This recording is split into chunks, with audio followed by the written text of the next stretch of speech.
Je suis producteur de tomates sous abri chauffé. J'exploite actuellement une surface de 22 500 m².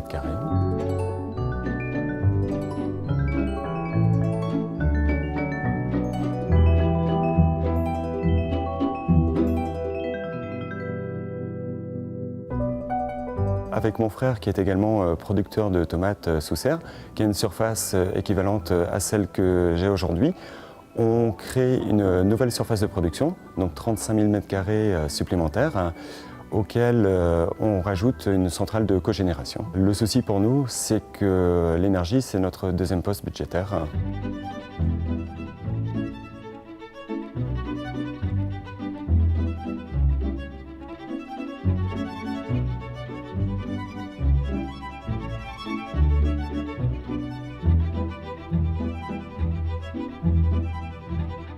Notre rôle, c'est de conseiller l'exploitant et de vérifier si on a bien une faisabilité technique du projet. Et puis ensuite de vérifier la faisabilité économique, donc vérifier si la rentabilité sera bien présente.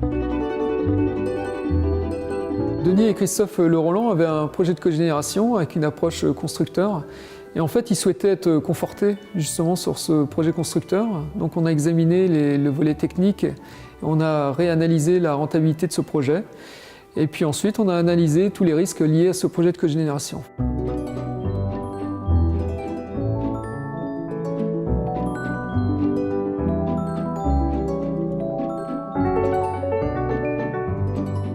Le principe de la cogénération, c'est de produire deux énergies simultanément.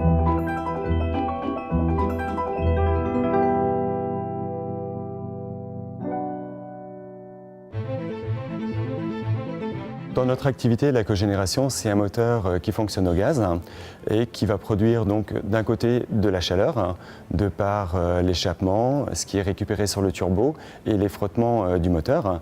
Cette chaleur est réutilisée dans les serres, donc pour chauffer les tomates. De l'autre côté, la génératrice qui est accouplée produit de l'électricité.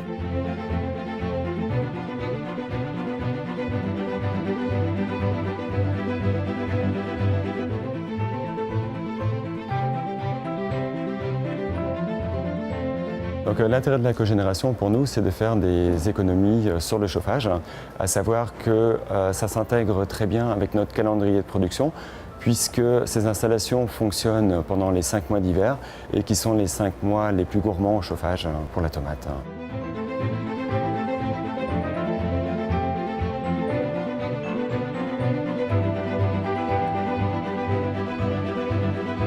L'électricité est revendue à EDF et il faut savoir que ce sont des contrats très réglementés mais qui finalement s'intègrent très bien à notre problématique et aux besoins de EDF également sur ces périodes. L'énergie, c'était déjà un enjeu essentiel dans les serres chauffées depuis de nombreuses années.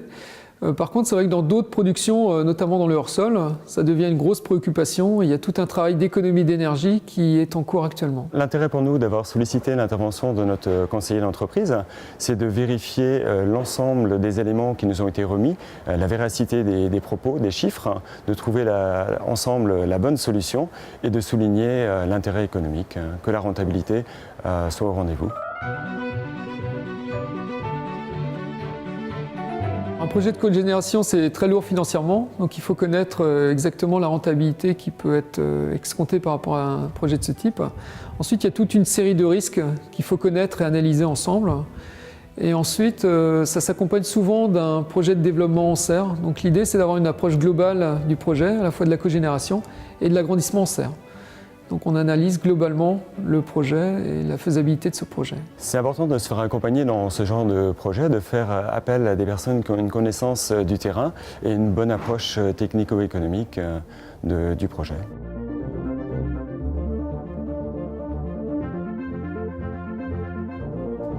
Un petit conseil pour les personnes qui veulent se lancer dans la cogénération, ne pas négliger le temps. Nous, c'est un projet qui nous a pris 2 ans et il est essentiel de se faire bien entourer.